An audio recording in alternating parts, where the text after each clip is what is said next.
Double check, my timer is working. I gotta check, time to put this back at 21%. Closures on 10. I gotta check my suction pressure because I don't have any right now. 80 to 100, okay, I'm good. I have my individual suction catheter ready. Here is pulse, we got pulse ox and plenty up here. Pulse ox. I use this also in conjunction for my, this is kind of like my UVC placement, so UVC placement. You'll see me do this. My OG, I will leave you, no, I'm gonna have the OG. Full suction, I'm having bag mask, everything's good. You got my baby? All right, so, are you ready? Yes. Call me first. Hi, Jody Lee RT. Hi, Haley from L&D. I have a baby. Hi, L&D. What's the gestational age? We have a 36-weeker. Okay, 36-weeker. And how many babies? Just one. Status of the sac? Sac is clear. Clear. Okay, perfect. And any risk factors I should know about? Mom is diabetic. Diabetic mom. Perfect. Thank you so much. I'll be there. Click. Done. Come down. I set up baby the warmer exactly how I want it. I prepare. I get the blankie on there. Everything's ready. I kind of already did that, but this is when you would do that moment. My warmer's ready. I'm on deliver my baby. So baby's out. We're gonna warm, dry, and stimulate this baby.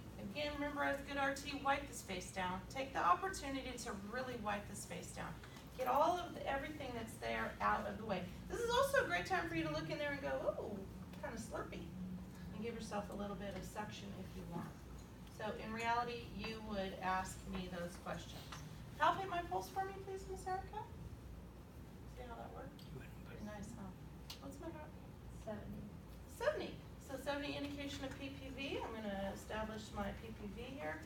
Finger on bone structure, no soft tissue. Breathe 2, 3, breathe 2, 3, breathe 2, 3, breathe 2, 3. Miss Erica, am I effective? Breathe 2, 3, breathe 2, 3, breathe 2, 3, breathe 2, 3, breathe 2. Not effective. All right, so I'm not effective. Mask off, readjust. I'm going to do 2, so I'm going to readjust. I realign the head. Did have a little bit of a kink there, so let's see if we can get this. Miss Erica, am I effective? Yes, effective. So I'm effective now. I look at the clock, it's 1:04. At 1:34 is when I ask for heart rate and SpO2. Until then, would you please warm, dry, and stimulate my baby? We also place pulse oximetry on the right wrist for me. So I'm breathing at 20 centimeters of water pressure. Breathe 2, 3, breathe 2, 3, breathe 2, 3, breathe 2. How am I feeling?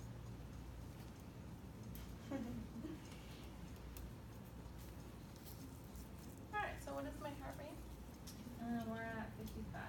So my baby's heart rate is dropped. I have intubation ready. Will you please start chest compressions, turn FiO2 up to 100%.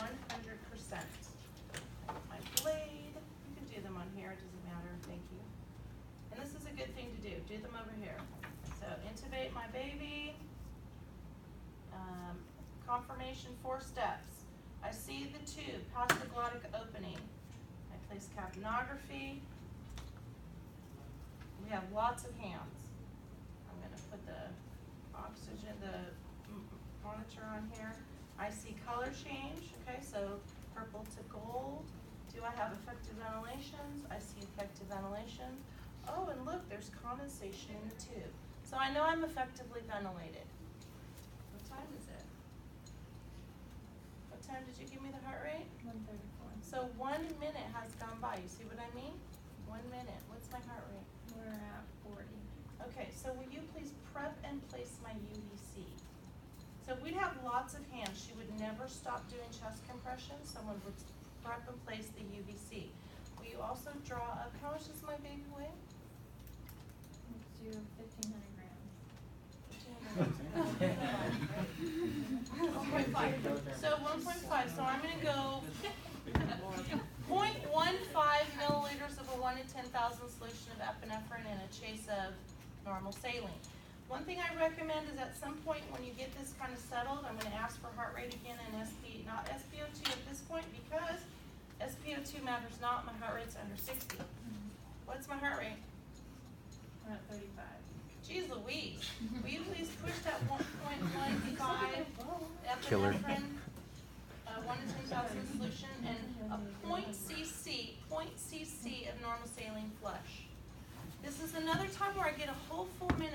gonna relax. So I'm gonna look, I push that 0.15 at 332, 332. I need to make a mental note 3 minutes out, so 632.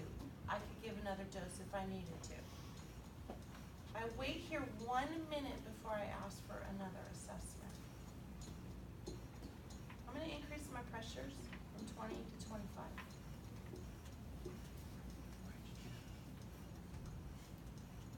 Why did you increase your pressures? My heart rate's Heart under rate's 100. low. Heart rate under 100. Anytime heart rate under 100, you can increase pressures. That's Okay. fine. How we doing? Could you go a little faster for me?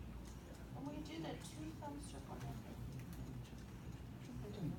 Perfect. You keep doing what you're doing. The preferred method of chest compression with NRV. This way. Yeah. Ding, ding, ding. Heart rate. 70. Nice. So we stop chest compressions. I do not stop bagging the baby. Why? Heart rate of what? I'm intubated. Yes. I'm going to increase pressures from 25 to 30. My heart rate is still under 100. What is my SpO2? We're at 85%. 85%? Yeah. So I'm good. So I'm going to titrate aggressively down at 100% from 100 to 80, please. Erica? SpO2 is 80%. FiO2? FiO2. Got it. I think it's probably about time. Heart rate and SpO2. Heart rate, we're at 110. So- SpO2, we're at 90. Okay, so my SpO2 is great. We titrate my FiO2 down to 60 from 80. I'm going to drop my pressures from 30 to 25 because my heart rate is over 110. My baby is not going to spontaneously breathe. I'm intubated. They could try, but in my MegaCode they're not going to. So I'm just going to pretend my baby's whatever. My baby needs this. 30 seconds go by. SpO2 and heart rate. Heart rate and SpO2, sorry. SpO2 is 95, heart rate's 130. Okay, so I'm going to drop my pressures from 25 to 20 and SpFi2 from 80 to 60. Right. So 60 to 40. 60 to 40. So I make big jumps there if my FiO2 and my SpO2 is good. Once I get to 40, then it's up to you if you want to go by 5 or you want to go by 10. Your goal is to get to room air and baby will tolerate it, but you do it aggressively for the first time. Heart rate and SpO2. Do it. Heart rate, we're at 135. No, do it.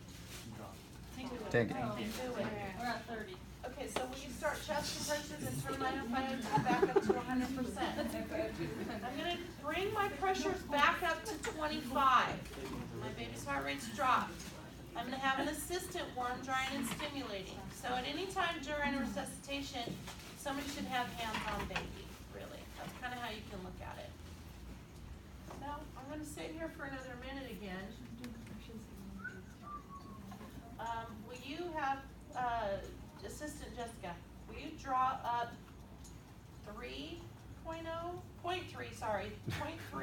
milliliters of a 1 to 10,000 solution of epinephrine for me? If this baby doesn't turn around and be over 60, guess what? They're getting all of it. Yeah, no.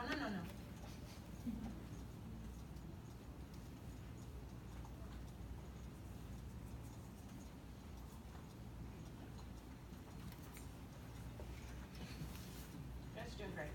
Doing fantastic. So what's my heart rate? We're at 45. All right, so we're gonna push that 0.3 milliliters of a 1 to 10,000 solution of epi now. 747. 3 out, 1047. Why do I care? 1047.